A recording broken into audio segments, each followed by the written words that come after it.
It's coming. It's coming. It's coming. It's coming. It's coming. It's coming!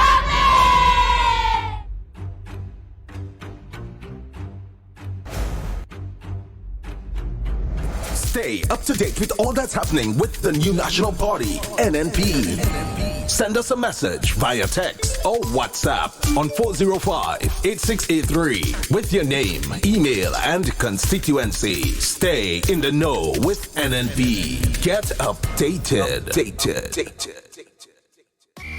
Football lovers, the second annual Pure Grenada Cup is down to the final matches of the group stage. This week we head back to the Conventus Park in Goa for 2 days of exciting football. On Wednesday, 8th May from 6 p.m. in Game 1, St. Patrick Crump City Strikers versus St. George Royal Cannons. And in Game 2, St. Mark Western Stars versus the U23 Spice Boys. Then on Friday, 10th May, another doubleheader. From 7 p.m., the U23 Spice Boys takes on St. David Top Strikers in the first encounter. Then from 9 p.m., St. John Dolphins versus Carriacou and Piedmont Stingrays. From 9 p.m., admission adults $10, children $5 on both days. The second annual Pure Grenada Cup, Wednesday the 8th and Friday 10th May. Cuthbert Peters Park, Guelph. Pure vibes, pure fun, pure football.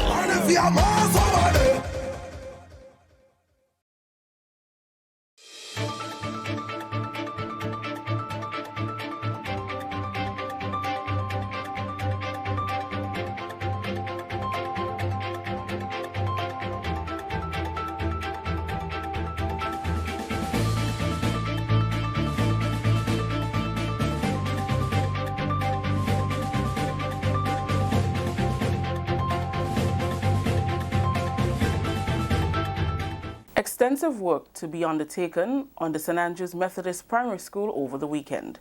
Details to this story and more in the National Report.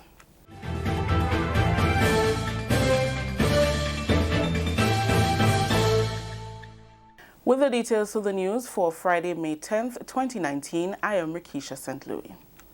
The Ministries of Education and Works have given the commitment to management and faculty of the St. Andrews Methodist Primary School that work will commence over the weekend to rectify infrastructural concerns that surfaced last week.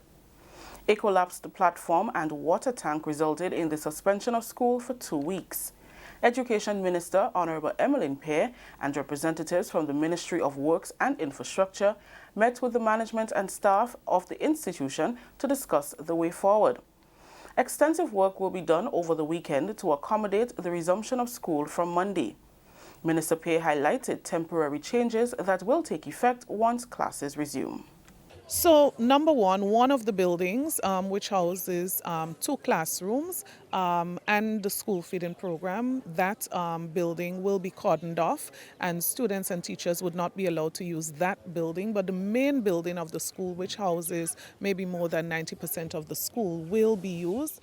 And the school feeding program will be relocated to the Home Economic Center, which is next door to the school. All the facilities are there to accommodate. And so the cooking of the meals will take place at that building. Permanent Secretary Mrs. Marina Jessamy says work on the building will be done in 3 phases, which can take up to 8 weeks to complete. Building 6 is where the problem is, and they will not be allowed to use that building Friday to remove whatever items they would have in Building 6. And we will arrange with the contractor to cordon off Building 6 to ensure that children will not be allowed close to that building because it's not stable. And the cost for the work is about $25,000. The scope of works will be completed on May 10th, and the engineering estimates as well. The duration of this work can happen between 6 and 8 weeks. Silbert Prescott, manager of the school, is happy that relief is on its way for the students and the teachers. We are extremely happy that we are able to work along with the Ministry of Education and the Ministry of Works to iron out or look at some solutions so that the classes could resume. Government is putting structures in place to enhance the road network and farm roads in some parts of the country. Minister for Infrastructural Development, Honorable Gregory Bowen, provided an update on government's plans during an interview with the Government Information Service. We have now signed the contract for the St. Patrick's Road. We're going out to tenders for the Kuwaiti farm roads, and we have the East-Western corridor to be done, both funded again by Kuwait and by the UK CIF, and that's the grant of $28 million that was given to us.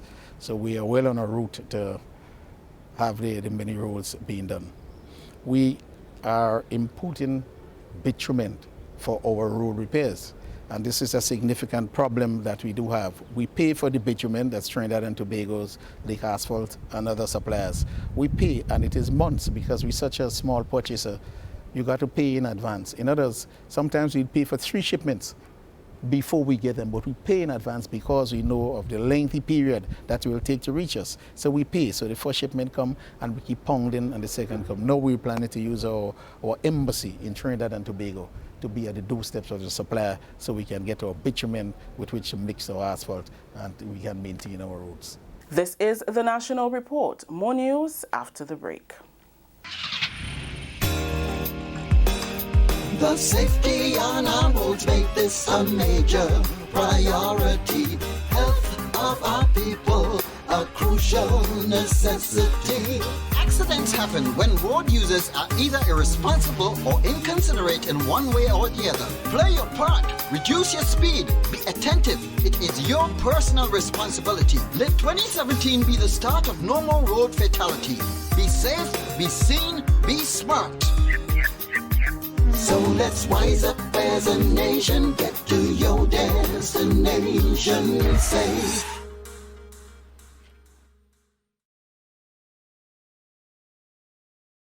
Welcome back. Grenada is hosting a regional summit that is examining the Caribbean's preparedness, response and recovery strategies as the 2019 hurricane season approaches. The 2-day summit, which concludes on Saturday, is organized by Adventist Development and Relief Agency, ADRA, and the Caribbean Union Conference of Seventh-day Adventists.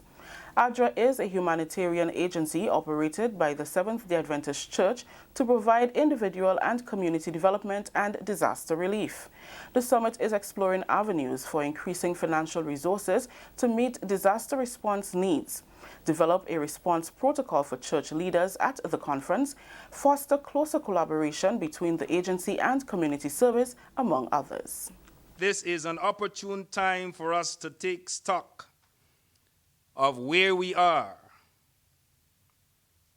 examine our levels of preparedness, look at the challenges, identify the needs, make important decisions that would provide the foundation for a better prepared and safer region, not only for us, but also for our children. That was Director of Community Services, Pastor Ashton O'Neill. Minister with responsibility for disaster management, Senator Dr. Winston Garwe, says government is committed to collaborate with agencies and organizations to improve its response mechanism. This government have taken this climate change scenario very seriously. And we have recognized that we have to respond. And we have to move beyond doing business as usual if we are to survive. And we have to take our people forward and to serve humanity. Here is a government. But it's one thing that I stand for and I advocate in cabinet and elsewhere, that we have to respond and respond adequately to the needs of people. And it doesn't matter where you're coming from, we have to do it. When we look at what is happening in our environment and the degradation we're seeing and the frequency and the intensity of the cyclones that pass our way every year, we have to wake up and realize that it's much more than just talking it. But we have to react. Acting National Disaster Coordinator Superintendent Sylvan McIntyre stressed the importance of collaboration, communication and coordination in effective disaster preparedness and response. If we have to achieve disaster preparedness and effective response, there must be some aspect or some composition of good collaboration. Secondly, communication. Communication is a pivotal element to achieve any desired level of success.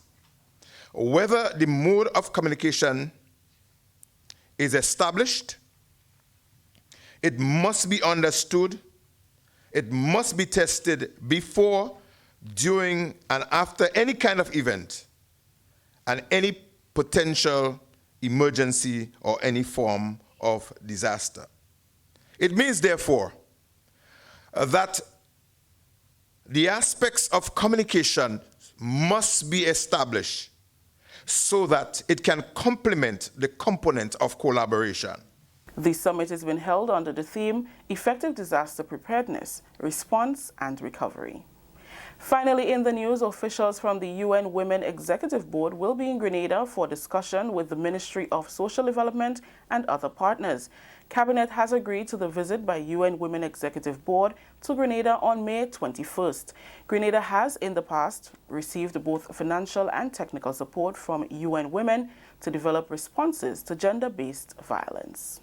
The Minister of Social Development, Honorable Delma Thomas, is playing a leading role in this respect. We have seen a dramatic increase in support because of her initiative and because of the number of programs that she has put in place in the ministry. We have seen the UN Common Board and other financial institutions to give support because they are satisfied with the work of the Ministry of Social Development. So the minister is on board and is fully engaged in this process. That was Trade Minister Honorable Oliver Joseph. That story just ended the national report for today, Friday, May 10th. Let's recap the top story. Extensive work to be undertaken on St. Andrew's Methodist Primary School over the weekend. On behalf of everyone here who made this newscast possible, I'm Rikisha St. Louis saying thank you for joining us. Until next time.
I know many times I've done things that bring water to your eyes, but I know it's wrong, so now I apologize. African lady.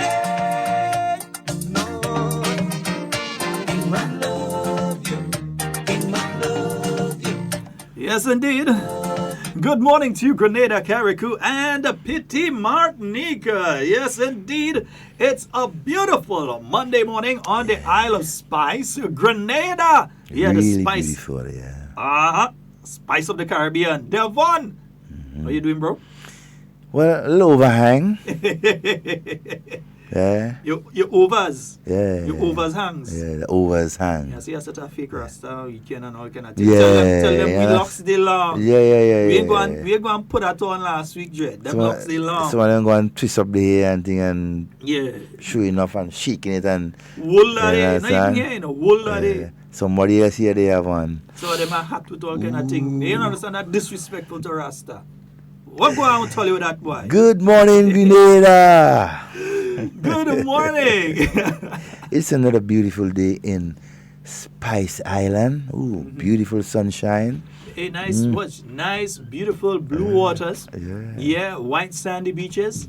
And even in the dry season and a drought season, we still have green hillsides. Oh, yeah. Yeah, Grenada, we're blessed. Plenty of mangoes. Yeah, you could go into Guave right now. You go and get some wonderful fish from the fishermen coming in there. Whether it's tuna you want, or you want some hine, or you want some, you gain it in Guave, you know. Or you could go up to St. Mark's up in Waltham. Is it there? Yeah, you could check the fishermen there. You could go to Grenville. Grenville. Or you're up in Carriacou and check the Carriacou fish market. You go in Petit Martinique and just make a friend. You're getting what you're looking for. Whether it's lamby, lobster, whatever you want. You're getting it up there. Sea egg. I shouldn't say that now because especially these things, fish egg. Yeah, these things I'm out egg. of. No, but you're getting the fish egg up there. Nice fish egg and thing you're getting up there in Petit Martinique. So we say a special good morning to our listeners wherever you are. Our good friends over in PSV and Union Island, Bequay, who listen to Hard Talk religiously every day. We know you all don't call all the time, and sometimes when they call, what they do, they call Sister Isle FM. They don't end up calling here. So they call Sister Isle FM. But we have quite a number of listeners out there in Bequay, Union Island, Petit St. Vincent, and St. Vincent Main Island. We have quite a few listeners on those islands, and we say a very special, glorious Grenadian good morning to each and every one of you, and hope you're having a fabulous day today. Yeah. Wonderfully. To the fishermen out in the water who use a little transistor radio and they're listening to what's going on to pass the time. To the busmen, plying the different routes throughout Loads our island. of them. Loads of busmen who tune on to us this morning. Yeah, and we have a bus promotion coming up here, so you all have to stay tuned for that one. Yep. Yeah, we have a bus promotion that's coming up pretty soon where you all can win some wonderful prizes, eh?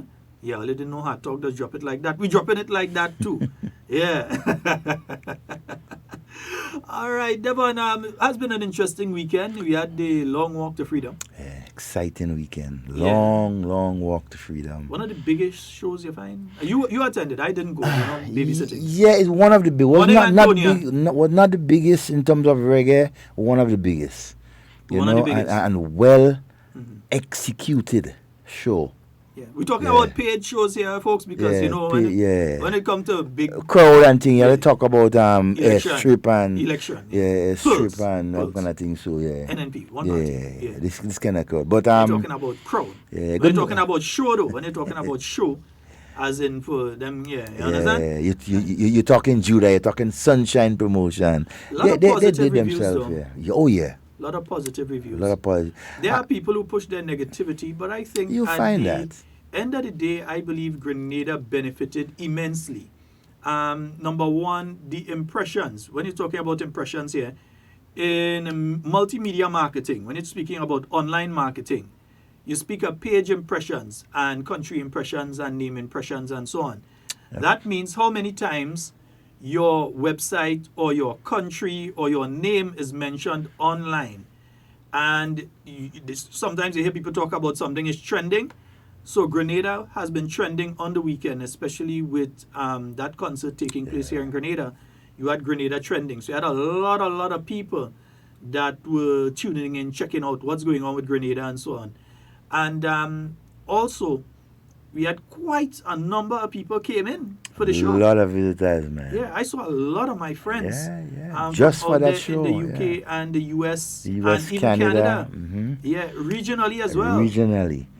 I mean, Carriacou had their share also too. So the guest houses, because not everybody that came in is born Grenadians with place to stay, and some are, but they just want to stay in a guest house and so. So you had quite a few of the guest houses, and so they had people come up, rentals, and then the clothing stores, and so on. I say people don't have money, but he was something. Imagine they find out 150. You had someone. You had someone who went to the show with their passport in their pocket and end up losing that passport. Because the intention was to leave us. To leave early in the morning. But you know, we have so. Oh yeah, they definitely did get back because he was found and brought to the Central Police Station, and it was announced that they make the flight. Well, I could guess so because it was announced during the show. Yeah, during the show, so they could have go to get it and everything like that. So it was well organized. I mean, but the entire I must say. I mean, congratulations and well done to, Sunshine Promotion and the entire staff for pulling off such a wonderful show. Well organized, well executed, well attended. I mean, it was a show that nobody had, in my view, had no regrets. You know? Finish on time, started on time, finish on time. The artist was A-OK. We had a number of local artists. I mean... And this is one of the parts I want to get at again, that our local artists got an opportunity to be exposed to a regional and international audience. I stand corrected here, but we also had media people flying in from as far as the UK. Oh yeah. We had media people flying into Grenada. Now these are people that otherwise, entertainment news people, that otherwise they would not come into Grenada. Yeah, not easy. But they found themselves in Grenada. Some of them had to get their accreditation Friday because they came in late. So they came in from the UK and from the US and all over. Media people that came here specifically to cover that concert. Yeah? And so we had quite a number of people that got information about Grenada through that concert taking place. Yeah. We want to say congratulations to Ian St. Bernard. Yeah, Judah. Ian Judah St. Bernard. Yeah. Another aspect of this I want to speak about, and I think that's a lesson a lot of us could take.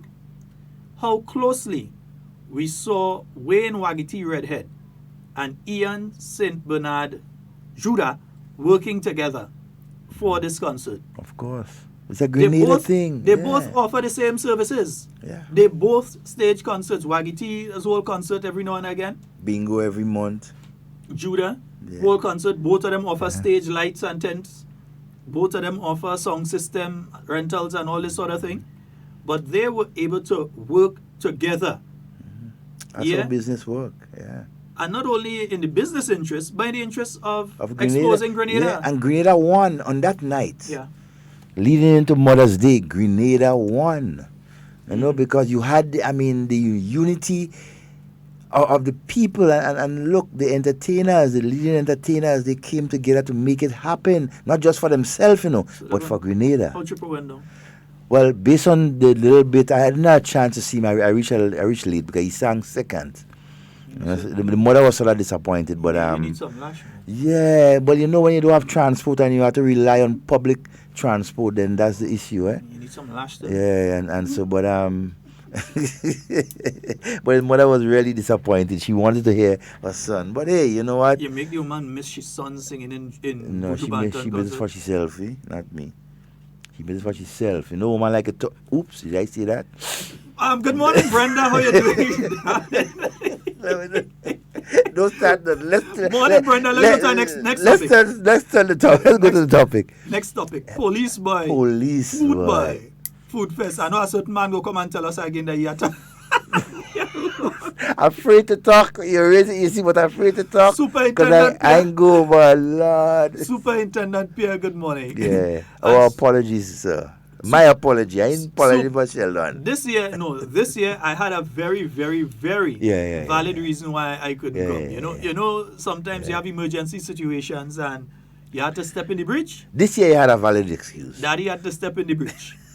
So Daddy and Super will understand that. Daddy had to step in the breach. So this year there was no possible way I could have made it to that one. Yeah, I had to do what I had to do. That's why I was on lockdown for the weekend. Yeah, for me, what was my excuse? I reach up sort of Trying to late. make up one day, Yeah, I can't really give a valid excuse, but I just didn't find myself there. Disappointing though, because I really But wanted to I saw eat some of the food, pictures. man. I saw some pictures, some videos, and some responses. And believe me, the folks that went up there, they really had fun. Really enjoyed themselves. But I think I think that the super send a message for me and tell me that this morning they will send the 2 thing a log for us, you know. Super, we still waiting, eh? Send a case of toilet paper too, anyway. Moving right along.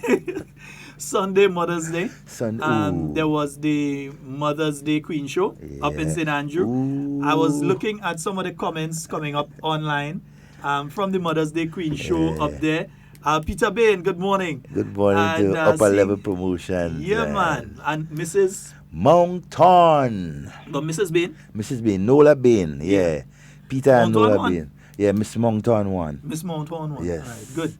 Miss But Mountain I was seeing some of the comments coming out, and folks was basically saying, if you've never been, you don't know what you're missing, and if you're there, you know you're going back next year again. Definitely. You don't want to, you're booking for next year. Yeah. Well, I always hear positive reviews of that Queen. Some people look forward to that. It's a staple now on Mother's Day for a lot of individuals, not just in the St. Andrew area, the people that leave as far as down Grenada and come up for that show. So believe me, it's become a Mother's Day staple. It's a calendar event right now. You also had the Masters of Calypso, I believe. Masters of Calypso. Masters of Calypso and Elwin McCulkin, the Black Wizard. He was 50 years. Yeah, recognized by the Ministry of Culture, I believe it is. Was recognized. I saw the Minister Nolan Cox. Good morning, Senator Cox. Somebody will pass the message to you in cabinet. Yeah, he was awarded by Senator Cox and the ministry and so on. The government and people of Grenada, the people of Grenada awarded him. 50 years is no small amount of time. That's a long time. Yeah, so he's singing since he's 5 years old. No, man. No. No? Yeah, he's singing since he's 5 years old. Boss, and forget elections, eh? Weezo. Yeah, young fella, don't study. Young fella, 5 years. Don't let them NDC boys try to get you involved to play a gun and run for politics. You pass the age for that. Oops, did I say that? Boy? Yeah, because you're trying to run in my constituency and we ain't having that. You better try driving instead. Yeah, you better try driving or tutoring the youngsters in music. Devon, we have our listeners online. Yeah. Antonia, dudes, morning. Denise, Matthew. Hey, good morning, Matthew. We hope you're having a wonderful day and that you finally get some yard fowl purge. Morning, Matthew. All right. Catherine, good morning to you and Louisa. We mentioned Denise already. Yeah, Denise. Yep. Hey, Carol. Hey, Carol, morning. You and the staff out there. At Paddy's. Yeah. The list. Okay, the list. Carol, let's send me the list again on WhatsApp. Carol, a special good morning to you, Carol. It's been a long time. Yeah. Steve, morning, bro. Yeah. Hey, check up on that thing for me now, Steve. Come on, man. We'll put the Bruna, man. Desley, morning. And Sheldon, just as a footnote, the staff and students of the St. Andrews Methodist School should be back in class today. Mm-hmm. Yeah. One of the parents, I spoke with one of the parents over the weekend, and she was saying she went to the meeting and she understands what the situation is and so on. And she's glad that her children will be back out to school. Yep. She just tell them one thing, just make sure she child don't get cut with no galvanized and she good. Yeah. And the workmen was out there over the weekend doing as much work. And you see, the good thing about Friday's meeting again with the staff and parents and everything like that, it gave that reassurance to parents and staff that look, it is safe, right, to send your child or to be in the classroom, right, at this point in time. It is safe, right, because engineers and so they were there giving the assurance, letting them know exactly what is the problem they are facing and what they are doing. And these are the things that we need, to do all the time to reassure people of the status of these things in them. And I think most of the parents, they are comfortable, and so there are some who are still hesitant. And being a parent, is understandable because, you care for your child and everything like that. But the engineers, and so they are the ones who know better. They know best. right? So I don't think that the ministry, together with the engineers and so from works and so, will put our children and their children too in danger. You know, so I think it's a good sign that we see the children going back into school, because that's the last term before exams and what you call going up exams and everything like that. Adri's, good morning to you. And folks, you can call in. It's Monday, and we open the phone lines. So the time you hear our voice on a Monday, you could call. Just call. You could call. Whatever issue it is, you can call on a Monday. All right? You realize that the format has changed and that we do have guests coming in on a near daily basis, except Mondays. Sometimes we'll have a guest on Monday, sometimes we won't. But you'll realize that the format has changed of the program. Tomorrow, God's willing, we'll have post-cabinet press briefing and then follow that with discussion. All right? And then Wednesday, Thursday, and Fridays, we'll be having guests in with us on the program. So you can look forward to that. And those of you that like to tape and try and twist the information, if you miss the taping, we always have it on. No, we're telling you where to find it, because we doesn't have to hide what we're saying. It's online, and if you can't get it there, or you're not technically savvy enough, you could always email us and we'll gladly send it to you. We're on the night. Or listen at 8 o'clock later on the night. You get a rebroadcast. 89.5. 89.5. Or if you're in Brooklyn, 10 o'clock. 10 o'clock. On We Noise. We Noise. We Noise, I just say it's We in Noise, but it's We Noise. Morning with We Noise. And then at 3 a.m. again on 89.5. It comes on again at that time. Folks, what I want all of you on the live to do is like and share right now. Like and share. Right? So like and share. Right. Share the love, man. Love. The love. Share the love. Share the love. They were not checking to see what they're saying. They making sure. Oh, that we're doing? Okay, Devon, you catch me there, boy. I thinking Devon checking. Devon was liking and share. I was liking and share. Why you calling that liking and share? So you see, you saying it, I'm doing it, so you have those online following. Like and share, because you want the message to go far and wide. There are many people that are encouraging individuals not to listen to this program. There are many people that are encouraging individuals not to listen to anything that government is saying. There are people that are encouraging individuals not, as soon as a government minister is speaking, they're encouraging them to turn off the radio. And you know why? They want you to live in ignorance. Of course. So they don't want you to hear. They don't want explanations. They want to be able to take the snippets and then say that is what the minister or whoever said. We have a caller online. Good morning and welcome. Morning. Morning, Good sir. Morning. Happy Mother's deleted. To all the mothers, not to me. Yeah, I know that. All right. All the mothers. Yeah. So, yeah. Good, man. How are you doing? And how's mommy? How is mommy? Mommy, yeah, like already. Okay, man. I just come down the land there and see, well, let me get it. Man, you come out in the land. I know you man thing down there, boy. Not yet. Trying to plan for some potato slip, but you know, they always time the beef and get trouble. Yeah, well, I know it does go with potato slip in that area sometime. Yeah, man, but you no figure anything in the land there, no planting. No. Well, no figure yet. Yeah, I find you moving rough, and you ain't far from water, you know, so you ain't far to irrigate and all. No, I don't make time to go to the land now. Nice. I don't make time because I come out now. Beautiful, man.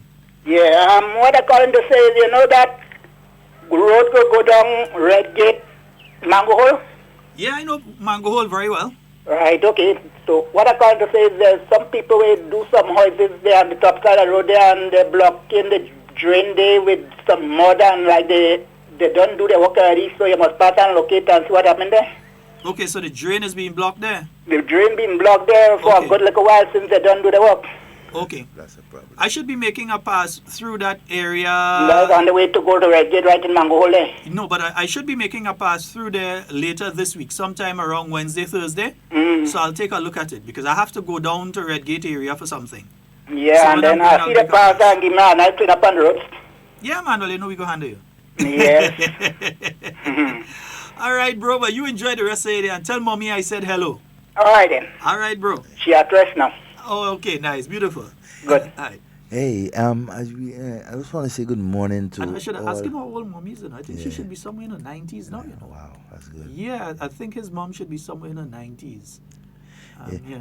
Good morning to all the environmental wardens out there. Those of you who are out there from 5, 6 in the morning ensuring that the drains are being cleaned and the overhangings. I mean, you are doing, I see them working hard. You're working really hard. You're doing an excellent job. Nazibi, set up the stage, my lord. And trust me, the people are very impressed. And the encouragement is there. You can hear people talking about, yo, these people are doing excellent job. Let me ask Nazibi a question. Nazibi, if we go to www.partygrenada.com, are we going to see some pictures from weekend? Wednesday. We won't see it by Wednesday. Okay, you'd like to take your time. You like to take your time and make sure your pictures formatted properly. And sieve them out. It's not speed. It's quality. Yes, okay. That is what Party Grenada say that. So www.partygrenada.com. You can see your photos from the weekend and from other activities for the year thus far. Hopefully you'll find time to put up Helen Marie photo shoot so that people could see the costumes for Helen Marie. And I know what you're waiting on because I make sure that he had the pictures. Miss Helen Marie, good morning to you. All right.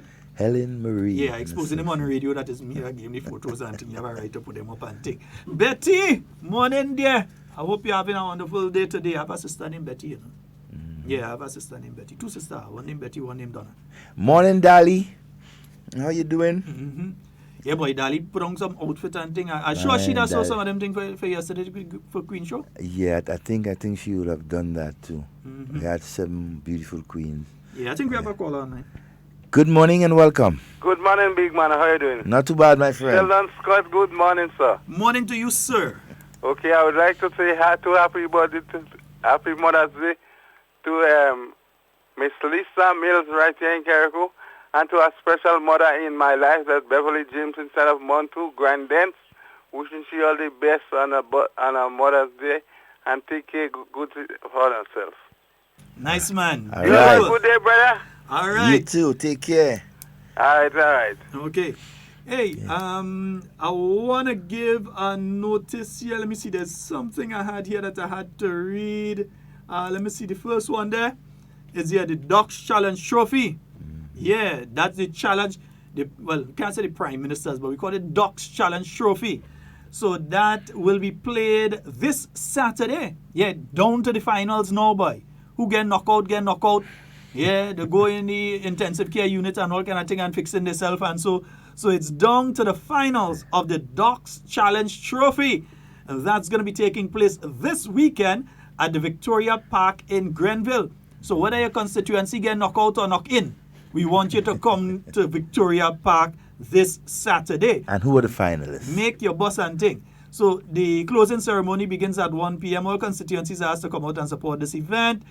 Teams playing in the finals. That's St. Andrew Southeast, the current champions. Defending champions. Versus St. David. I feel I'm going to play for St. David. Oliver, yeah, make sure and set up your boy. So teams in the finals, St. Andrew Southeast versus St. David. And the third place playoff will be between St. Mark and St. George Northwest. I feel doctor like that in third place playoff. Good morning and welcome. Good morning. Hello. Hello.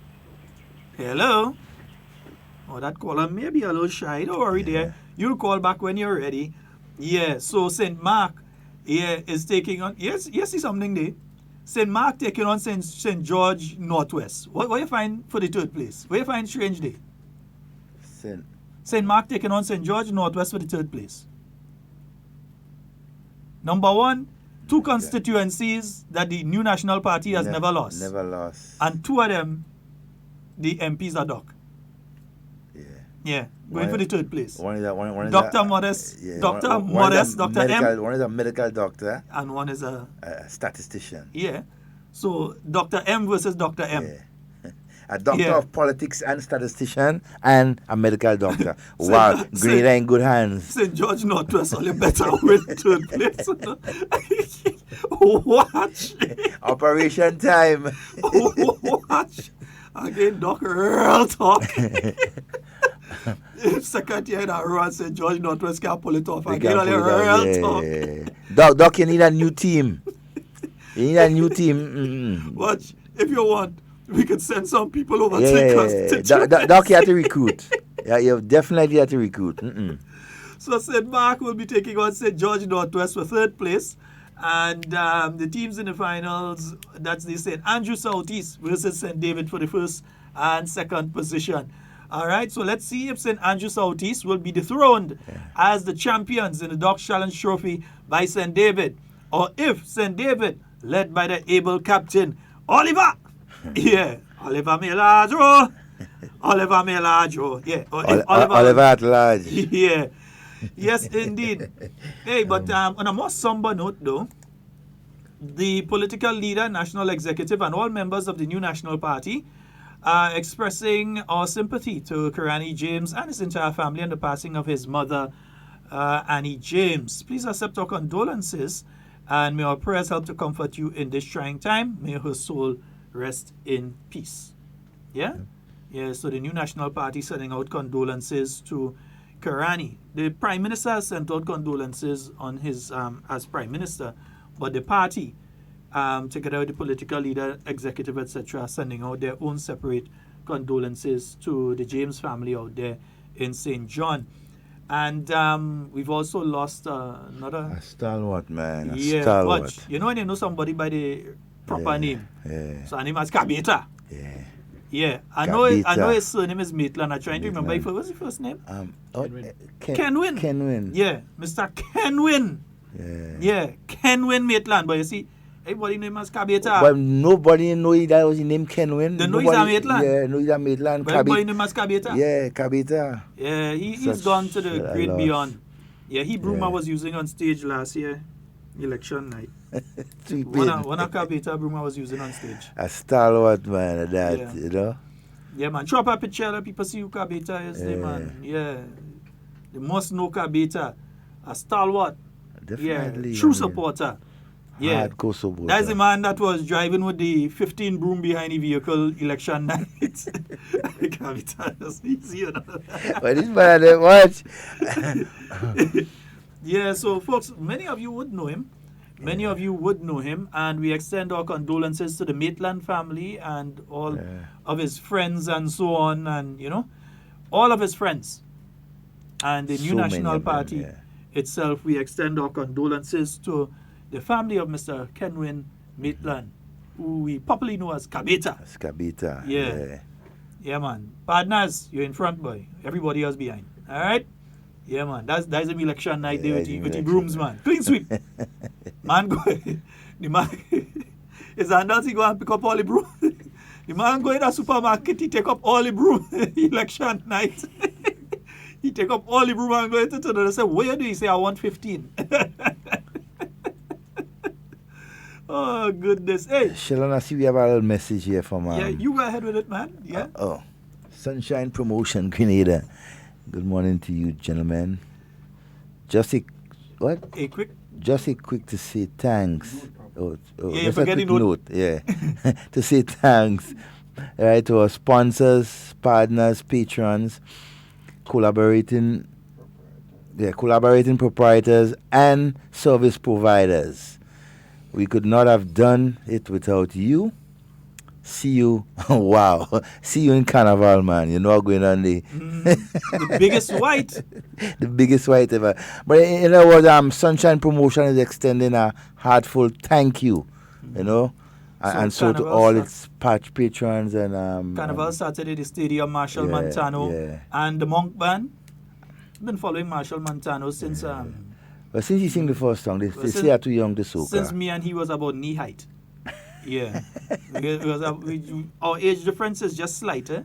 Yeah. So since both me and he was about knee height. Yeah. Mm-hmm. So so on behalf of Sunshine Promotion, they all would like to say thank you to everyone who made that show possible and a success. Wait, Mr. Technical Man, hold that picture there. So that's how we're setting up Soca Monarch this year. We will have a VIP for Soca Monarch. Set up the stage, my lord. Fine, that makes sense. Have a VIP for Soca Monarch. Of course. So you want to play a mass and thing in a VIP setting for Soca, we throw you in front there. And everybody else are in the back. So I find that could work. Yeah, man, set up a VIP for Soca Monarch. So Wagiti, Judah, set up the stage, my lord. Set up the stage, my lord. Yeah. Let me stop that till next thing somebody say that trademark. Me? Morning, brighter star. Yeah, man. Yes. But I had to get some more brighter music. We had to treat out hey, Brighter Brighter have a has large catalog, serious, serious music. Yeah, but I don't want to, Brighter, I don't want to push the YouTube kind of vibes and thing. I want to get to you some real play. Yeah, 4 stations at the same time, local, regional, international. Yeah, no, sorry, with Brighter is not international, it's international. Yeah, international. Yeah, so you have to get some international. Yeah, nice. So Brighter, link us now, man. Yeah, link us. Don't play that and don't worry about them tittery and them. Yeah. Understand? Just handle your business. I ain't getting you no flash drive, I'll get a cash drive. Yeah. Hey, and good morning to all the local artists who participated and so in the show on Saturday night, especially, hey, my good boy, Triple. Yeah, he held his own, man. 44073777. That's 44073777. And 347-329-3101. Yeah. Yes, Sonia, you and your coolness go stay up, Davey. But Devon, I was saying earlier though that Sonia. Yeah. Hey, Sonia. But hold on before you go, boy. Sonia, what kind of color is that? We will leave that for next day. Go ahead, Sheldon. Yeah. No, the thing is this, we have certain people saying, no, listen to Hard Talk, this, the coiners, all kind of derogatory names and all kind of thing. Yeah. And they cussing us and how they doing better program. Listen, we had to say we're doing better program anybody, you know. Just look at the results, That's it, that's all. Hard Talk prior to 2013, Ian Edwards, Sheldon Scott. And before Hard Talk, you had Issues Live and Grenada in 60 with Alan Campbell. Yeah. So you had Alan Campbell. I like to call people names. Let them remember who. Alan Campbell was in the time frame there. That was Issues Live and Grenada in 60. You all remember that, right? Then, when Alan moved on, you had Hard Talk with Ian Edwards and Sheldon Scott. And you also had with on Andre's program, Andre's station, I used to do Talk Your Talk. Talk Your Talk. On the evening time, from 1 till about, I think it was 3, 2 hours, 1 to 3. 1 to 3. Used to do that, right? What came out of that? Election 2013, 15 seats, right? But shame that time. Yeah, you had a shame, man. No, I'm not saying that. You was my boy. I mean, well, yeah, I mean, we were school and thing, but at that time I wasn't NNP members yet. But I was like, what party could come from 11 seats and end up with nothing? I mean, but NDCs are real gamblers and shoot. No, but look at this. Let me just go through the history. So you had there are two factors you had to look at there. So we look at first one, then when I get the second one, that one go crack up. So the first factor, NNP, right? 11 seats down, 4 seats in. You had Alan Campbell. You had Andre Donald. One side. You had Sheldon Scott and Ian Edwards. In the background, you had people like Nazim Benjamin, Nicholas Nichols. Yeah, I can't forget them 2 guys. I must call the name because it's a crew of us that used to move. No, when you see us, it's Nicholas Nichols. He's in the States right now. Alan Campbell, he's in the States. Nazim Benjamin and Sheldon Scott. Right. So it's a crew of us. Then you had Hard Talk. And that's supporting people that used to support and help and thing. And right, nice. Hard Talk, 15-0. Yeah, boy. Wow. Right? Good. Dum Dum started program some way afterwards. Yeah, sometime after, about a year, close to a year after. Say the most successful, all kind of thing, right? Yeah.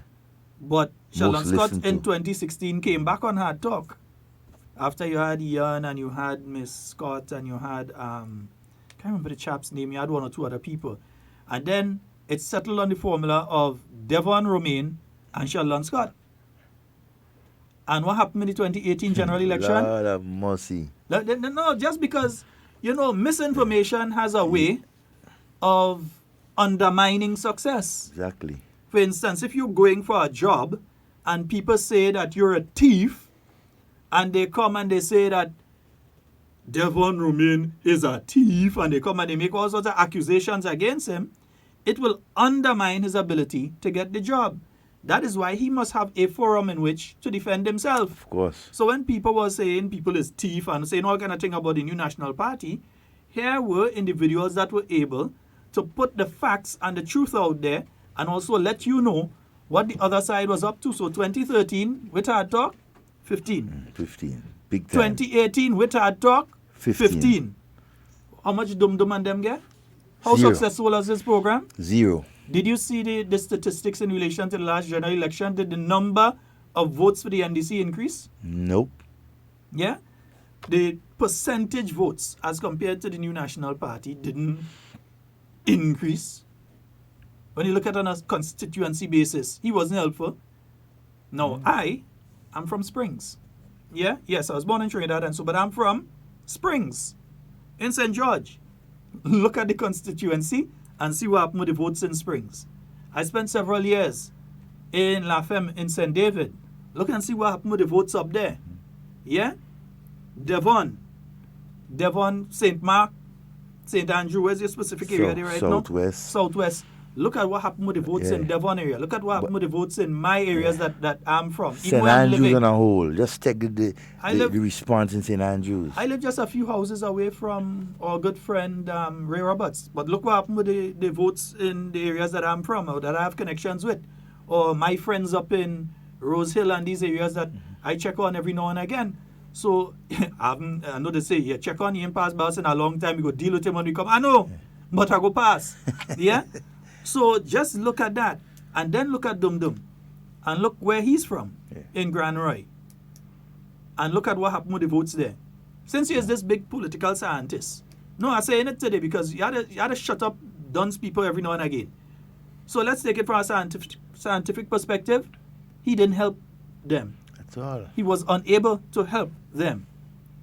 We know that this program is the gold standard. You want to be like this program. You could call us whatever name you want. Fighting to be like us, boy. What? We know that there are people that want to get rid of us, want to get rid of the program. We know that, from all angles. We know that there are people that want to do that because they have looked at it and they realized 2013, with Hard Talk, 15. Problems. 2018, with Hard Talk, 15 again. Yeah? 2022, 23, by 17. We keep on going up now. Because I'm convinced, right? I'm convinced, Sheldon, that this current political organization that is called NDC have no leverage, no hold on politics in Grenada anymore. They don't. So we've looked at it from that perspective. But you want to know another perspective? Let me go a little further back. Right? 1999, NDC without Peter David. 15 zip. 2003. With Peter David. Yeah? 7-8. Yeah. 2008 with Peter David. 11-4. 2013 without Peter David. 15 zip. 2018 without Peter David. 15 zip. So all you see is something. Something wrong with all that. Of course. They need two things out of the way. They need Peter David out of the way, and they need Hard Talk out of the way. We know that. So we know that's why let us attack us. We know that's why let us talk about and they're us. fighting hard to destroy these two components. Yeah. Right? And so very hard. But even with that, even if Hard Talk decide to stay off for a week or a month, right? I mean, you would almost have a revolution in Grenada because people will be, what's up? Where's the information? I mean, what is going on? But we don't have a voice. So we say anything that are not true? Yes, All Teresa, true. it's true. So, All true. So we say anything that's not true, people? It's true. 2013, 2018, the factors are NNP with Hard Talk. 15. 2013, 2018, NDC without Peter. Zero. So something working. Why change a working formula? Never change a working formula. It's working perfectly. That's why they never wanted me back on Hard Talk. They say all kind of thing. They never wanted me back on Hard Talk. They wanted to get rid of devil, wanted to strip him naked in public. Yeah, and they're still fighting. They do whole ad on me to throw me off. They're still fighting to destroy hard talk, and even two of us. But you know what? We humble, we truthful, honest. But honest. I mean, you know what I want them do? I want them make sure that program that failing them continues to be on air. Of course. I want them always. All the NDCIs, because I know you all are listening to this program. You listen religiously every single day. You can't help it. If you don't listen, that is like you don't brush your teeth in the morning. Something feeling funny. But you must listen. Well, some of them don't brush teeth. But watch it. Another example. I'm getting concerned. I'm getting concerned about persons who on air and continuing to con the Grenadian people for money. I make no apology for saying that. Sheldon, good morning, everyone. Good morning, my friend. Good morning. Brother Sheldon, I have got to say something concerning the HARDTALK, this program, and the NDC program. This program speaks the truth. You have facts. And this is a program that respects people. Whenever somebody will call the program, and when under this sitting with people, you and them will always say, no, you have to respect the person for who they are. But when you look at Doom program, have no respect. People calling the program, cursing people, say all kinds of nasty things about people. And the host will not say nothing. But I want to say this program is a program that encourage people, that build people, tell people as it is, tell them the truth, and the truth will always stand the test of times. But with fake news will be known, because right now, you say something about people, you take a day before the day up to get to know the truth. What a person say about people, if it's true or not true, you know the truth. I want to say this HARDTALK program is a program that enlighten people, encourage people to call and to voice opinion. And they're not in fear. Because some program we call, and the other program we call, when you call and they know you're a supporter of NMP, they will cut you off. But I want to say HARDTALK is a program that tells people the truth. And anybody who call and try to discredit people and say nasty about people, I know the stand you take, you and Devon. So I want to say congratulations to HARDTALK. HARDTALK is on where nobody will stop HARDTALK. So I'm continuing to let the Grenadian people know what is happening in the country. So Brother Devon, Sheldon, you all have a wonderful day. God bless you all. And bro, you take it easy. I hope I'm seeing you Saturday. If you're able, I hope I'm seeing you Saturday. Hello? So I hope I'm seeing you Saturday to support St. George Northwest if you're able. Oh, good. I know the situation. That's why I say if you're able. Better luck next time, man. Okay, all right. Better luck next time. Accept it, man. Okay. Accept it. I have no excuse, man. Okay. I'll come harder next time. All right, my friend. Later. God bless. Good morning to Kami. Mm-hmm. Hey. Morning, Miss Kiame. Yeah, Sheldon, I was saying, Mommy George, I cannot understand, right? I mean, and I'm very vocal about it. There has to be a law, something again, a conscience. Conscience will determine, I mean, the fate of persons like that. Continuously on a radio, publicly, conning and begging the people for the scarce resources. Let the people know, man. Let the people know. Devon. You see, don't defeat what we just say. We just explained it to you, to the general public. 2013 with HARDTALK, 2018 with HARDTALK, 15 and 15, because you had an electorate who was better informed of exactly what the new National Party in opposition and in government intended and is doing and intends to do. Yeah? You also had the HARDTALK being able to dispel the rumors, the nonsense, counteract the stupidness that they put out there from time to time, respond to certain falsities that were put out there, but also to expose certain things going on, first in the NDC government and the NDC party, to expose it. Everything from the infighting that we knew early on was taking place and that they were trying to cover up. And secondly, down to last election when they sit in the meeting up in St. Andrew Southeast and planning how they're going and disrupt the elections. The NDC, National Democratic Congress of Grenada, Sume. I dare you all. Shut it how they the hell sit down. in their meeting and plan how they was going and shut it the hell down. Yeah, disrupt the last election campaign. And don't feel we doesn't get more things still. We just ain't ready for them yet. Yeah, the time is not right, man. Yeah. Yeah. And then they put out the rumors on the weekend. Then they're trying to make it look like NNP that put out this thing, eh? Check dum. Check there. Go in Mount Gay. That's why you have to go and check who put in all these kind of things, because you can see that is not coming from the New National Party. Oh, no need to. That is coming from the NDC. Or I could try and put it in my child mother's name as much as possible and put up Trinidad thing to try and make it look as is me. Kinza. Yeah, they're trying to make it look as is me. Well, if you like, listen, anything I say, either say it here or say it online. Or say it to your face. Everybody who knows Sheldon Scott knows this about him. I ain't afraid to say what I had to say.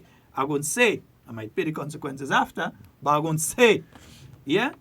So me I have to create no fake profile as other people have 8 or 9 fake profiles jumping from this one to that one to come and say something. Me I have to create no fake profile. We don't create and I said it. We don't creating no fake profile. We don't conning nobody. We don't spreading no false information on our talk. Here's the thing though. What they are trying to do, and we need to let you all know this, what that individual, and while online I did say that is the NDC, I want to take that back. It's an individual, because they're trying to embarrass the NDC too. This individual is trying to embarrass the NDC, as if the NDC is not already an embarrassment in itself. They are trying to embarrass the NDC by saying that Toby coming to take over the party and this kind of thing. I know my good friend Andrew Donald, if he listening now, he go say, Sheldon, what you doing? Don't take them thing there and bring it here. That's what Andrew does always say, isn't it? Andrew does say, don't take it there. And that was one of the things I like him for. Yeah, he does say, don't take it there and bring it here. We're putting that in front of your audience, but no. Because what they did is strategic. One, they put out that piece of lie on a Friday. And they put it out on a Friday because they know that it is difficult to respond to that on a weekend. So it has enough time to circulate. That's what they did. They put it out on Friday, so it had enough time to circulate. As the old people used to say, kusume. Yeah, enough time to kusume out there. Yeah. Without you having the time to respond. Yeah? Then they got wind of the fact that the New National Party had a retreat on Saturday to discuss issues as health. And this is something that was planned a couple months ago, to have a retreat. And the issues that were dealt with were things like healthcare and the state of the economy and different issues that the party, the ruling party, would discuss as to where we at now, where we're going to, and how we're going to get there. And also to get suggestions and feedback from members of the executive of the party and other members of the party to get feedback in relation to those things. So they may have got wind of the fact that the party doing that. So they put this out Friday and then trying to give the impression that the party had that meeting on Saturday to discuss the falsity that they put out. That is not true. It's not true.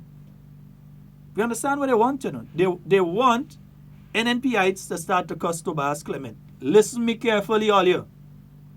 They want NNPites to start to cuss Tobias Clement. That's what they want. They want you all to do that. Don't fall in the trap. They want you all to cuss him. Yeah? They want you all to start to say all kind of nasty things about him. And they want to do that because they want to push him into a particular corner. They want him to take the action that they keep saying he's going to take. And that's not the action of becoming leader of the NDC.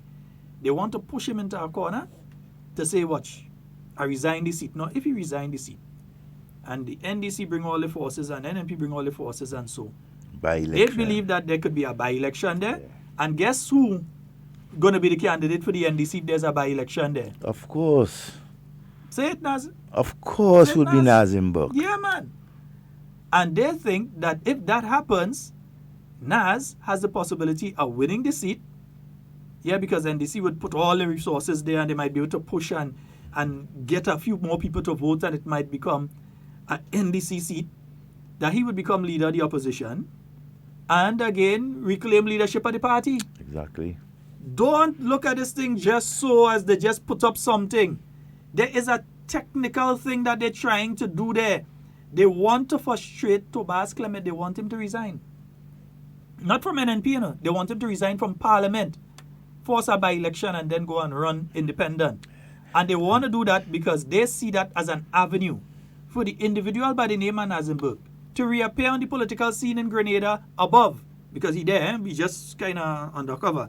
But they want him to reappear above the surface. Yep. So they're hoping that that happens. If NNPites start to cuss him, that the NNPites in the constituency of St. George Northeast start to cuss him, that NNPites all over the country start to cuss him, and he get vexed and say, well, I don't need this thing. Well, I resign. Go to the Governor General and say, I resign the seat by election. And then that they might be able to get Naz now into Parliament. Opposition leader has 3 senators that he could appoint. Mm-hmm. And believe me, the 2 that they have there now wouldn't survive that. At all. So he ended up with 3 senators inside there. He reclaims the NDC because he's now the only parliamentarian. Well, apart from the senators, he'd be the official, right? And the leader of the opposition and all that. So to build a profile for himself again, for reclaim the party, we understand that is what they're doing. We feel a stupid. We have a caller. Good morning and welcome. Good morning. A person change their mind. Yeah, change their mind. But you see, there are some things, when you see on the surface, and so you would, I mean, who knows these guys and them, and who had the experience of being around them for years, you'll understand where the plot is coming from. It's not, as Sheldon said, it's not something to take lightly. These guys are very good in planning strategy to basically to make people, to disrupt a good thing. We good at, well, I was part of it. We was good at that, right? So when you see certain things like that coming up and showing its face, you can see NDC and a few persons within NDC mark all over it. And so they are good at planning to disrupt, you understand, to malign, to discredit. They have nothing good to offer for Grenada. And they prove it for themselves, In 2008, they proved it. Good morning and welcome. Hello? Good morning, my friend. Hello, morning? Morning. Hello? Your live caller, go right ahead. Yeah, sorry, sorry about that. I hear you, Luke. I hear you now. Morning. To you and to you all and the listening public. I just want to mention something, I want to talk a bit about the social issues or social sector. For instance, health. Health fall under the social portfolio. For instance, if someone's sick here and they have to go to the hospital presently, they have to be paying for certain expenses, to do ultrasound and X-ray and things. I think they have to pay for that, then. I'm not sure on that. I can't say that I'm sure on that. I don't know that to be the truth. Huh? Maybe, but I'm not sure that is the truth. I can't say that you're lying, but I don't know because I haven't had the experience. Yeah, because what I think, I'm thinking that certain things should be free. Certain things you go to by the doctor, the hospital here, public health, you go to the clinic, or maybe you go to the hospital. I think that the government should look into that. You give people, you're sick already, come on, you're sick, and then you don't have the money. And you're going to them and telling you have to pay $100 and something for X-ray and all. I think that we should have a heart and feel it for the poor people here in Grenada. Because it's not easy. To be sick and not having money to do X-ray, then people are stay to death. No, what I can tell you though is that I know within nearly all the constituencies there is a system that has been set up so that when individuals have a situation like that, for instance, you need to have an X-ray done or an ultrasound done, that through the constituency office, some people are assisted according to your means. You can't be working for tens of thousands of dollars and expect to qualify, but there are people that are assisted, and it happens nearly on a daily basis through government to receive the ultrasound or the X-ray or the MRI or so on. So that, while you did mention, but also that is the reason that government is pushing forward with the national health insurance, because the national health insurance will make sure that things like these do not happen. So when it comes to having an MRI done or ultrasound or X-ray done, that you are registered the same way you're registered with NIS, that you are registered so that you are immediately treated, or that a family member is immediately treated, even though they may be under the age or over the age, that they receive the same treatment immediately. Yeah, because I don't want to cut you, but what I'm saying, remember, if you're sick, it's an emergency situation. Every time you have to go apply or check the office, I think it should be more lenient, or it should be easier to get through in a case like that, because people have pain, they sick. By the time you have to go to the constituency office after coming out from the doctor, it's wasting time. And you understand what I'm saying? I don't think it's necessarily that you have to go to the constituency office. You make contact with them, you can phone different things, or you can have someone do it for you. But the sick person themselves going, I don't know of much of that happening. I know relatives, they speak to their representative or the people at the constituency offices, and they are assisted. I know of several people that have been assisted through that program, and in fact, it's not a situation where the health facility, like the one on the Carriacou, waits until they get that money to do that. They go ahead with it and then they collect their money after. I think it should be a quick process. No, I agree with you. It should be quicker. Yeah.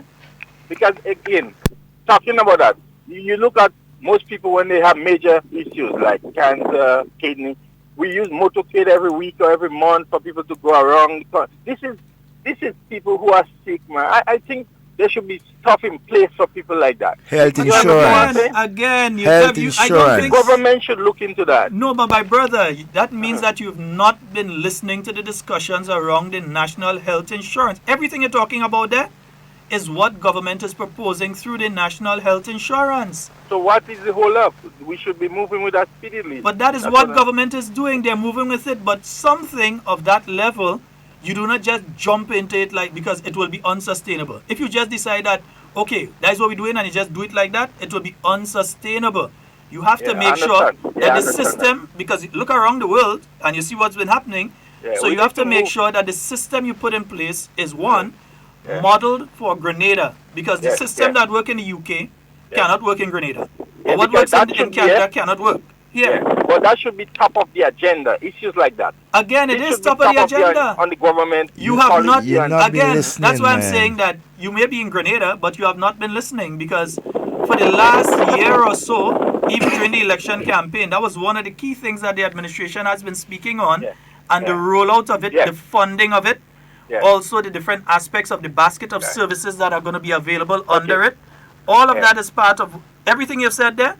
Is what government has been saying and the party has been saying on the election platform last year, and since then, hold on, they've also been having meetings with the general public to discuss different aspects of this. I don't know if you've been aware of that. Okay. And what about the hotel workers, the hotel staff, the security workers that have been led at night, late at night to on the street to get at home after doing a daily work? This is issue government needs to look into. Issues like this. People work and then you see, drop on the streets at night. But again, this is something that even last budget, there was a discussion going on in relation to that. But you see, there are different aspects there. I'll discuss it after you come off here, because I realize you may have one or two other things you want to speak about. But this is something that was discussed at the last budget, that the Honorable Anthony Boson, whose constituency is one of the constituencies that have been affected by this the most, he has been discussing this. We have discussed it here on Hard Talk as well as a very important issue, because I go up on the West Coast nearly on a daily basis, and I see the people waiting for transport late in the night when you're coming down. On my way back down, I pass people by keep left waiting to go up. So it is an issue. All everywhere. Yeah. By Lakwa there, people standing after you walk whole day. You cannot get home at night, and it's worse when rain is falling. It's worse when rain falling. Also, you need to look into some of the working condition of the people. I know labor should be involved in that. Looking at the condition these people have to work under, with the bosses, with most of the restaurants, the hotels. I don't think there is enough being done for the poor people in terms of this area, you know? Yeah, okay. These people, at least they leave home and they go to work. And then they have to deal with all this condition on work, and then things just not right. It's hard, man. Things like that. Healthcare, job, and unemployment. These are top priority, you know? All right. Yeah. Thank you very much. Yeah. My friend. That's why I said this caller is uninformed. So we're going to inform you because national health insurance is something we've spoken about sparingly, and we have to take blame. You can't blame the caller. We have to blame ourselves. So I take blame. Devon, you have to take blame too. We have to take blame because by now, we should have been about program number 10 right now on national health insurance. But we haven't done a program on national health insurance yet, have we? We mentioned it in passing, but we have not done, and that is our fault. We are to blame. Us here at Hard Talk, we are to blame. Because we should have done a program already so this caller knew what is being done right now, what is intended, the basket of services that's being prepared, because you can't just offer everything. There has to be specific things on cancer treatment. You may want to offer that and dialysis. You may want to offer x-rays, ultrasound, and other specific things you may want to offer as the services that you can get near immediately when you have your national health insurance card and you go, so there's an accident, you go to the hospital, you need an MRI, that could be one time. No question. X-ray, no time, no question. Ultrasound, no time, no question. Blood test, one time, no questions. That there are certain things that can be done nearly immediately. Even to the point of you may want to have medical evacuation as part of a certain level of national health insurance. Because you know some health insurances have that. Yeah. That if your whatever your complaint is cannot be dealt with here in Grenada, that you can immediately be sent out to Grenada. He mentioned as well the issue of the motorcades. And that is something that was brought up in the discussion in national health insurance, that we need to move past and away from that. You have to get to the stage now where when something like this happens to a person, that there are funds there that you can send the person overseas if need be, without having to go and hold motorcade and all this sort of thing. Every minute a motorcade passing wrong because a child has cancer or another person has cancer and they need immediate treatment, that sort of thing, that the basket of services offered, that has been discussed. But in all fairness to the caller, we cannot blame the caller. That's my fault. I shall take full blame for that. Full blame. Because by now, we should have done several programs on national health insurance to inform people about it. Yeah?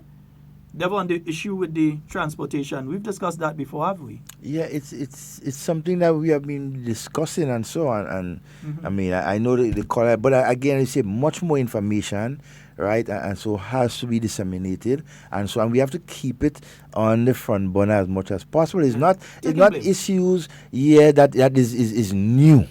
What we have been talking about it, government has laid out plans to tackle each and every one of these things that he spoke about, right? Most of them, they take a little time, consultation, and so the whole question of transportation with workers.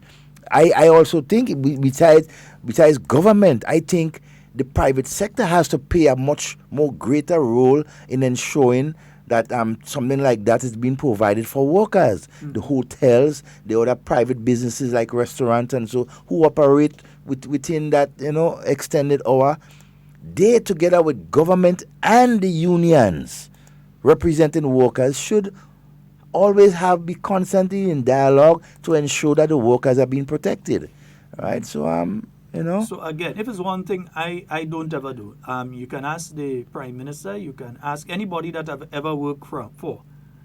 I never duck from taking blame for a failure. I accept when I've failed in something. And I learn from my failure and don't repeat it. So this caller has exposed the fact that while we may think everybody hear about the national health insurance and understand what's going on, he's exposed the fact that a lot of people probably don't. A lot of people, and even here they don't understand. They don't, So it's we need my to do fault. much more. And as Deepo rightly said, we had a discussion, myself and Deepo, and we were talking about the whole question of disseminating information to the public on a timely and effective way. You understand? To be honest with individuals, though, it was our intention to have the Minister of Health on with us last week, Thursday.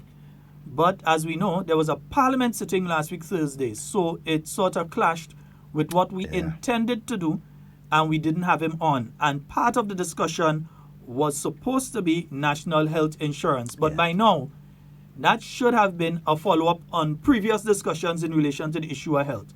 So we blame ourselves for that. All right? I taking full blame. Nice? Okay? Taking all the planners on that one. When it comes to the transportation issue, though, we must remember several things, though. One, Grenada is unique in the capacity that Grenada does not have a public transportation system. Yeah, we had. As one person wrote several years ago, and it's a very, very important point to remember. In other countries, people wait on buses.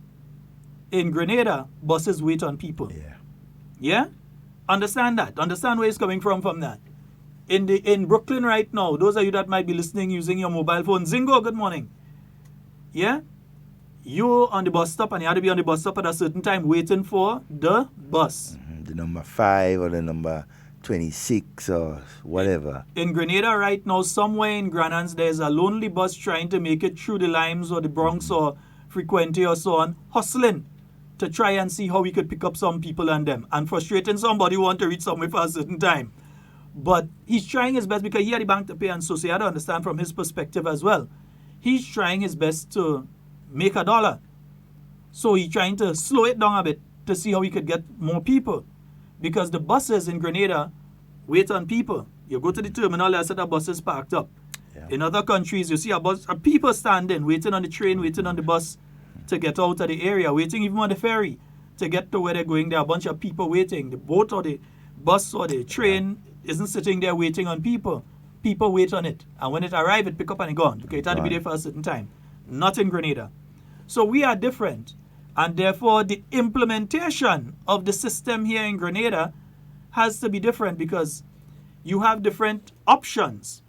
If you're speaking, and there is a problem, and we've said it here on Hard Talk before, it has been said on the election campaign, it has been said in Parliament, even during the last budget debate, that we have a problem with people who live in the quote-unquote outer parishes and are working in the south of the island to get home when they work the night shift. There's a problem. Some of the hotels have gotten together, so some of the buses they pass, like I know there's one that go from Umbrellas, and so I think it goes up the West Coast, and one or two others have organized with some of the buses, and they do that. Now, you have the option of government now purchasing vehicles, purchasing some big coasters, and deciding that they're going to run, be it one leaving 9 o'clock from the bus terminal, one leaving at 12 or 11:30 or whatever, leaving at different times, one going up the West Coast, one going up the East Coast, one going through the center of the island. You have the different options of government doing that. But as soon as government decides that it's going to do that, you're going to have lashback now from the private bus owners who are going to say, why didn't you engage us to do that? Why didn't you check with the bus association and say, on the West Coast, we are going to subsidize, be it gas or whatever, for you to make those trips at that hour in the night. We're going to subsidize your trips.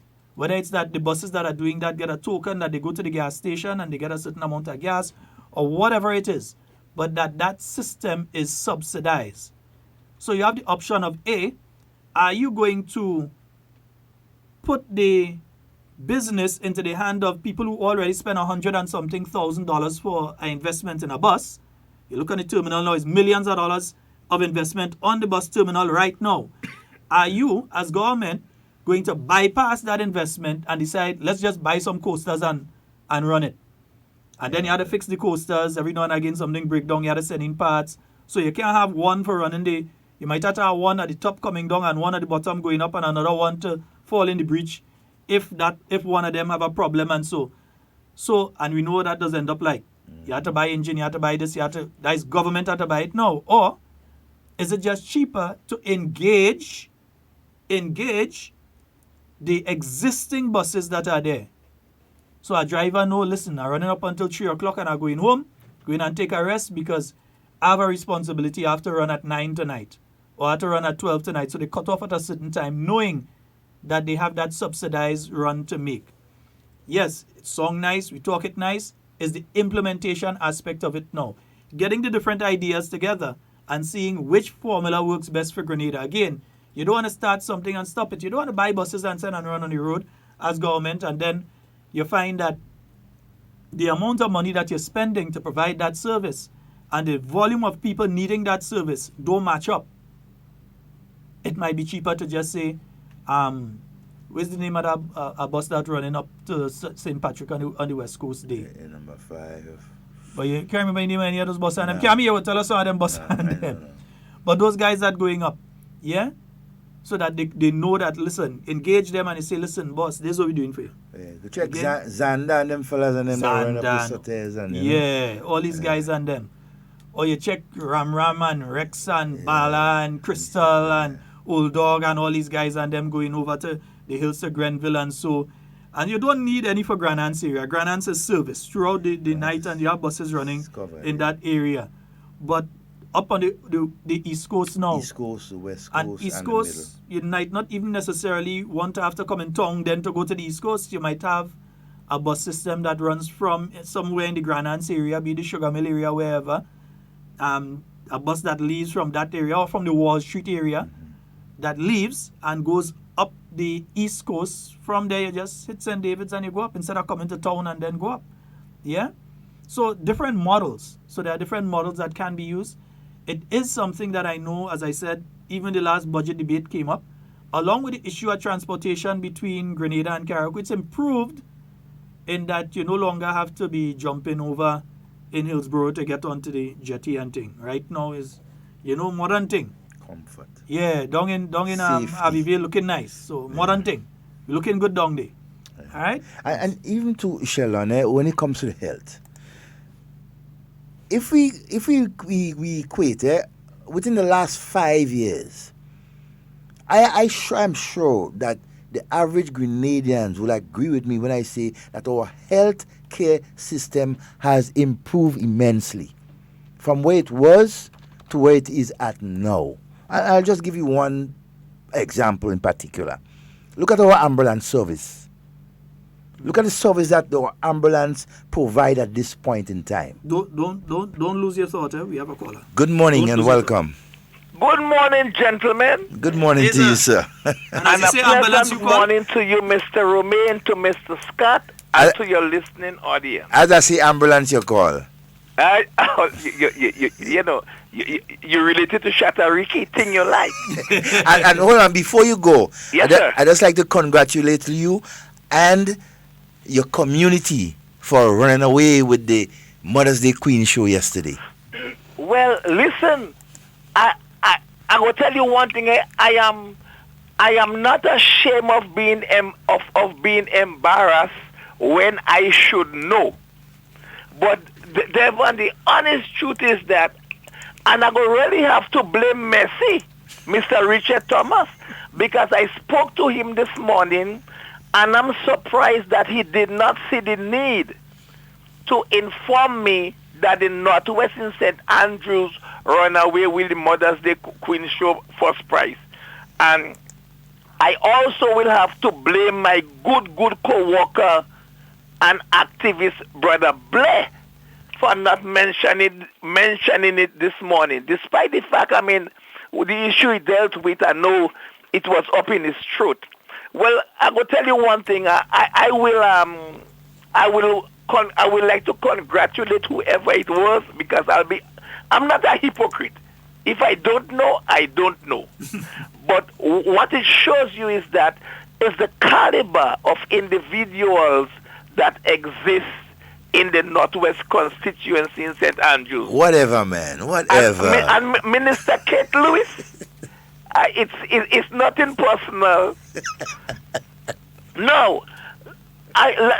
Let me be brief here and take it one step at a time.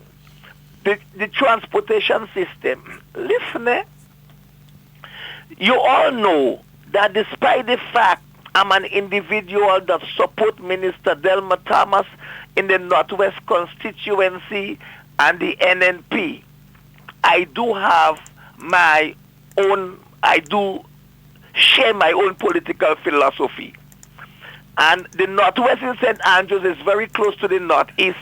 So a lot of times when I speak, I do believe that I speak on behalf of the people in the Northwest, in St. Andrews, that is in Miss Delma Thomas constituency, and to an extent the people in the Northeast, that is in Minister Kate Lewis constituency.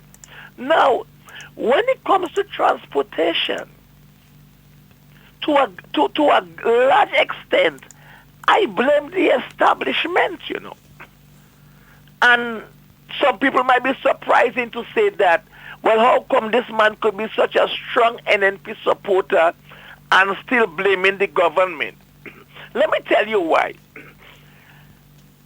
A license to drive a vehicle and a license to operate a public transportation vehicle falls within the guidelines, the procedures, and whatever of what the powers that we say you should.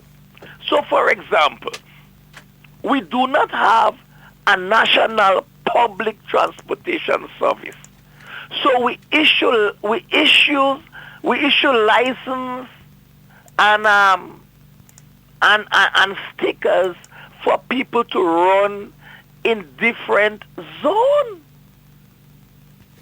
Now, all we have to say to the different bus association is that, listen, guys, come up with a system that will allow the moving population to move in a convenient time. That's what it is. And so that boils down to the different bus association.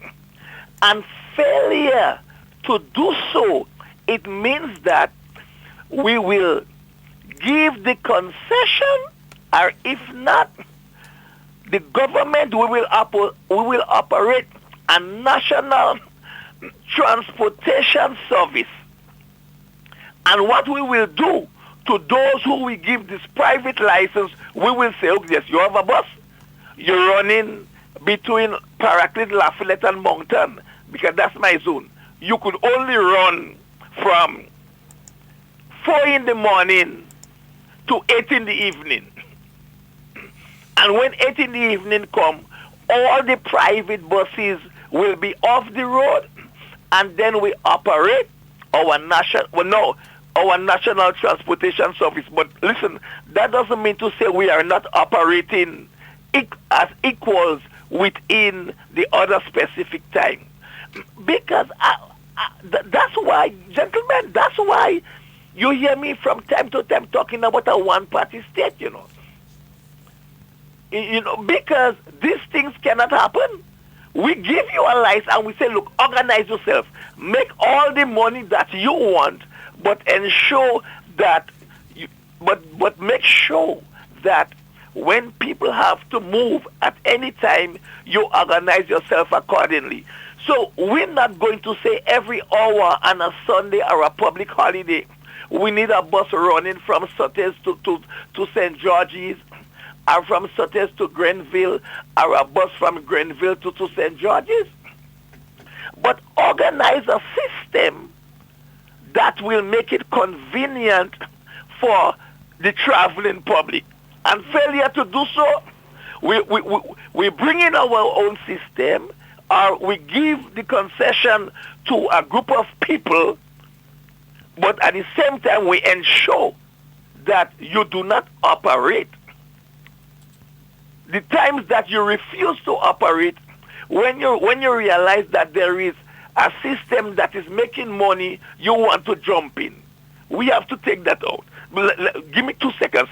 Now listen, the National Health Insurance. Let us be straight up with that.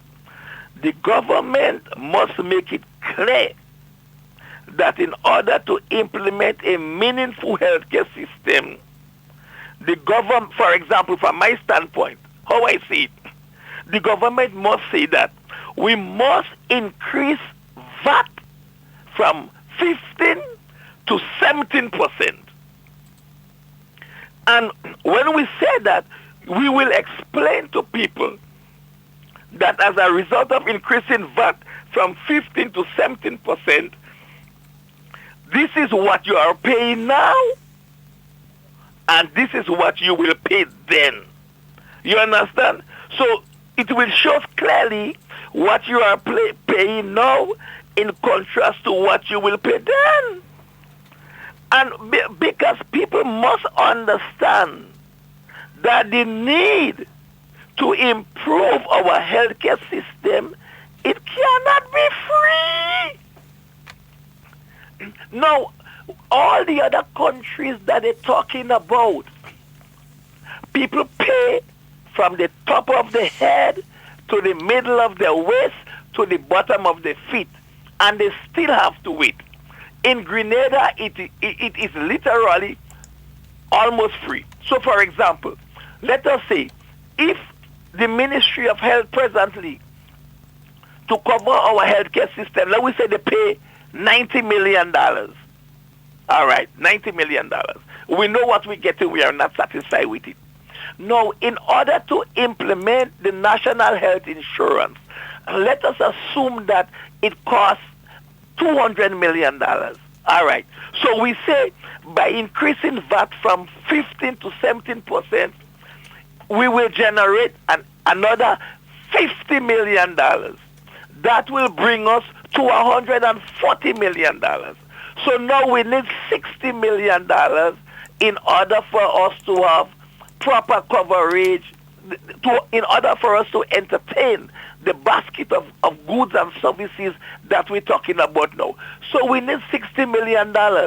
And then the government will come up with ways how we can get this other $40 or $60 million to ensure that everybody is taken care of properly. For example, when I was sick, I was paying $750 for a 2.5 hours treatment of dialysis. I had to take an injection that cost me $100, so I was paying $850 3 times a week for dialysis. No, when we explain to dialysis patients, listen, that is what you're paying now. But if we bring VAT to 15% and we increase this, that, you know what I mean? Then you will only be paying $150. Not only for dialysis, but for whether it's for an operation in your eye or otherwise. Mr.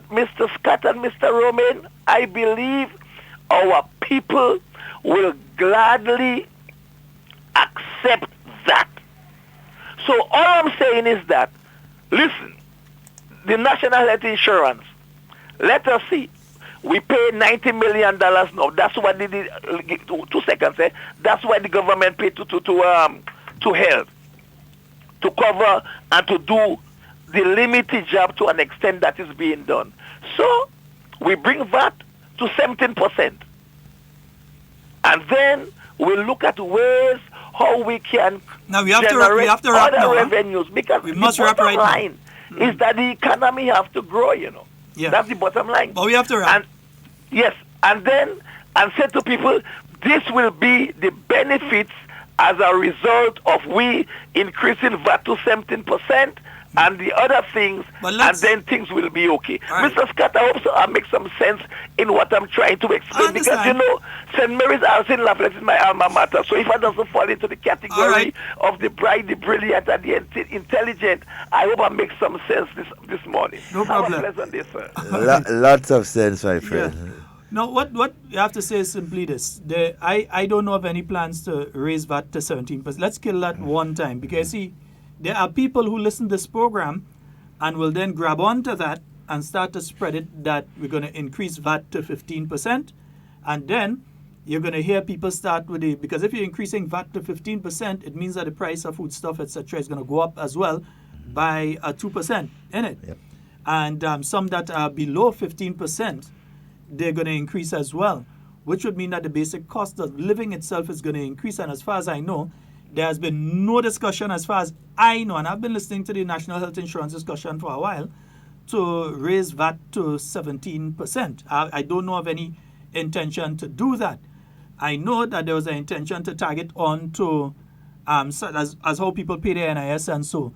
to increase the NIS by a percentage point or whatever it is, so that it could cover that. But what people need to understand with the national health insurance is this as well. You'd be basically paying sometimes as little as maybe even $500 a year. It could be $1,000 a year for a service that could provide you with tens of thousands of dollars of service within that same calendar year. You understand where I'm coming from? So you could find yourself maybe paying $3 or $4 a month. And everybody in Grenada might find themselves paying $3 or $4 a month, $10 a month.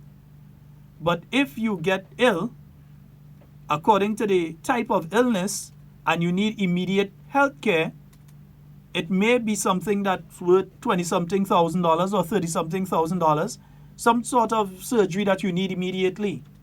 And the prerequisite exams, scans, and tests, etc. that go along with that. So it's the same as the national health insurance, that you are paying a sum of money that is basically small. But when it comes back on a monthly basis to pay you, you're getting over 10 times, 20 times the amount of money that you're paying into the national health insurance. So you might be paying at $6 and collecting at $600. So you're paying at $6 a month and you're collecting at $600 when the time comes. So we have to look at it from that perspective. Again, I cannot say that I've heard anything about increase the VAT to 17%, because you know that some people are going to say they hear it on hard talk that government go in and increase it to 17%. So let's deal with that one time. I haven't heard that from any government source or so that it's going to be increased. I understand where the caller is coming from. He's not saying that it's going to increase to that too. He's not saying that. He's saying if that is what government is doing, let people know that you're doing that, and this is why you're doing it. This is how you're doing it. This is why you're doing it. And this is what you will be able to benefit by it being done. But Devon was making a point about ambulances before he went to that call. Devon. I was just making a point concerning the health system. And when it comes to improvement and so, right, every single Grenadian will know for a fact that over the last couple of years, right, our healthcare system, right, has received a boost, right, an injection of not just material things, but financial also. But take, for example, our ambulances, right?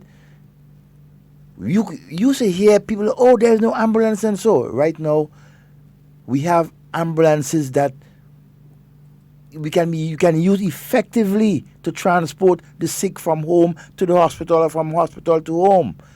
All right, and so you can see the improvement, right, as time goes by with our healthcare system. Same with our education system. You understand? There has been improvements bit by bit, because remember, it's government, right? And it takes time. It takes discussion, negotiations, and we have to get it right. We can't just jump and do things just like that. You understand? So, I mean... Devon, with the national health insurance, I think that they may be doing something similar to the NIS as well. Yeah. Because it can't be a situation where everybody's just paying this money and then you just take that money and use it. That money has to be invested and doubled and quadrupled. So in the same way that you take the little bit of money from the NIS and you take it and you invest it to multiply it, you will definitely, I could say that without even speaking to the people at the National Health Insurance. One, you have to have a base of money to start the thing with. You must have a couple $1 million inside there to start rolling out the National Health Insurance with. Yeah, and then you must have other monies that you put inside there now, and then you take those monies and you're able to take those monies and you invest it so that you could make sure that the project itself, the entire thing, is sustainable over an extended period of time. We're an island of 100 and something thousand people, so it can be sustainable. But the proper format is what we have to look at. I think what government has been doing, or this discussion is centered around, where instead of you getting in and start a whole brand new system, they already have the national insurance scheme operating, right?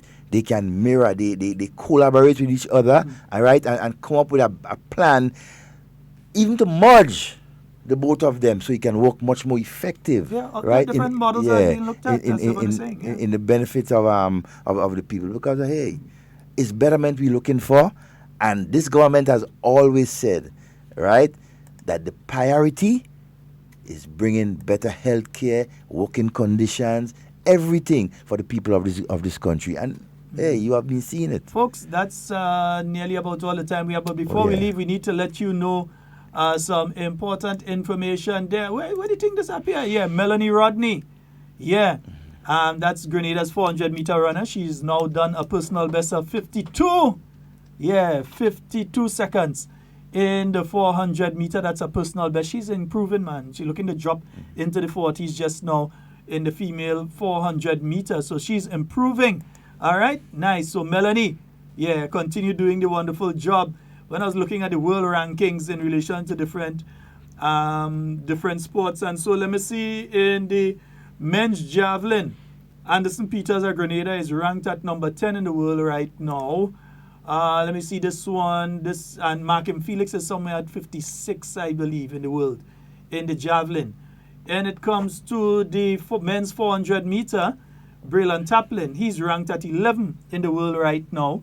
Kirani hasn't started his season yet, and we're hoping, with all things considered, that he'll be able to start his season pretty soon.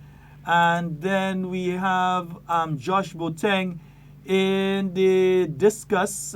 He is ranked in the, let me see, looking for Josh, number 64 in the discus. But he continues to improve on a weekly basis when it comes to the discus and the shot put. And so a large shout out to all our athletes out there continuing to do their absolute best to represent Team Grenada, as we steer down the barrel at the Pan Am Games and later this year, the World Championships. Folks, that's all the time we have for Hard Talk today. Devon, any closing words? No, but just to say, have a pleasant day. All right. Folks, that's all the time we have for Hard Talk today. Whatever you say and do it safe and secure. I want to be speaking to and with you. Not about you. We are out of here. Remember, tomorrow, God's willing, we'll be starting with a post-cabinet press briefing and then moving on fully into Hard Talk. I love each and every one of you. Enjoy the rest of your day today. Yeah, we are out of here. Stay up to date with all that's happening with the new National Party, NNP. Send us a message via text or WhatsApp on 405-8683 with your name, email, and constituency. Stay in the know with NNP. Get updated.